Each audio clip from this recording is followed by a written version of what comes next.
सन्मान्य मंत्री महोदयाने सकारात्मक उत्तर दिलेलं आहे की महामंडळाच्या संदर्भात आधी एक नंबर 2024 ला निर्णय झाला, परंतु गेले 1.5 वर्ष प्रलंबित असून देखील आता येणाऱ्या अधिवेशनात तो कायद्याच्या स्वरूपात किंवा महामंडळाच्या स्वरूपात आणू श्रीकांत भारती यांनी अत्यंत एक चांगला विषयाला हात घातलेला आहे. परंतु आपण जसं म्हणलं तसं या अनुदान 186 लोकांना देतोय आपण अनुदान सन्मान योजनेतून.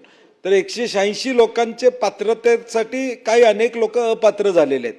ते निकष काय बदलावे लागतील? खोडके साहेब वयाच्या बाबतीत बोलले, परंतु माझ्याकडे काही जुने रेकॉर्ड्स पाहिजेत अशा बद्दलच्या तक्रारी भारतीयजी आल्या. तर मला वाटते शेलार साहेब काही एखादी बैठक घेऊन पात्रतेच्या संदर्भातले देखील निकष बदलणं आणि जे सन्मान योजनेतले पैसे मिळाले ते ऑगस्ट 2025 ला मिळाले, त्याच्या पुढचे अजून मिळालेले नाहीत पैसे. तर ते रेग्युलर पैसे कसे मिळतील यासाठी आपण त्या पद्धतीच्या सूचना त्या ठिकाणी देणार आहात का? कारण की इतर विषय तुम्ही म्हणला तसं गृहनिर्माणशी संबंधित आहे, होमशी संबंधित आहे. एखादी व्यापक बैठक जर तुम्ही लावली, आम्हालाही बोलवलं, तर मग त्या बैठकीत आमच्या काय सूचना असतील, त्या संघटनांच्या काय सूचना असतील, ते एकत्रितपणे चर्चा करते. सभापती महोदय, सन्माननीय सदस्य पाटील साहेबांनी सांगितल्याप्रमाणे बैठक आपण लावू. त्यात सगळ्यात संबंधित खात्याची लोक सुद्धा त्या ठिकाणी येतील आणि या सगळ्या विषयाला न्याय देण्याचा आपला प्रयत्न राहील. नंबर 1. नंबर 2 प्रश्न आपण जो विचारला तो अनुदान नाही, ती पेन्शन आहे. त्या पेन्शनमध्ये सुद्धा काही निकष बदलण्याच्या विषयामध्ये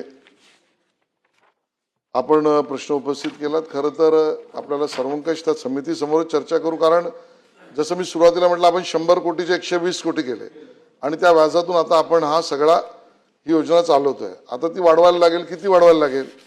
निकष बदलले तर त्यामध्ये येणारे किती पत्रकार किंवा किती अन्य लाभार्थी असू शकतील, जास्तीत जास्त लोकांना मिळायला पाहिजे ही आपली कल्पना आहे. म्हणून आज तर खरं मी हे म्हटलंच, घोषितच केलं की आपण आयदर ऑफ वन 30 वर्षाची पत्रकारिता किंवा 60 विचेवर इज लेस असं म्हटल्यानंतर सुद्धा काही पत्रकारांची लाभ त्यांना जास्ती मिळू शकतो.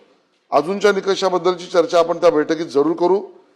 ऑगस्ट 2025 पर्यंत मिळाले त्यानंतर नाही असं म्हणालात तर नियमित दरमा सन्मान निधी जमा केला जातो अशी माहिती विभागाकडून आली आहे. तरी मी चौकशी करीन आणि तसं नसेल तर त्याचे निर्देश आम्ही देऊ.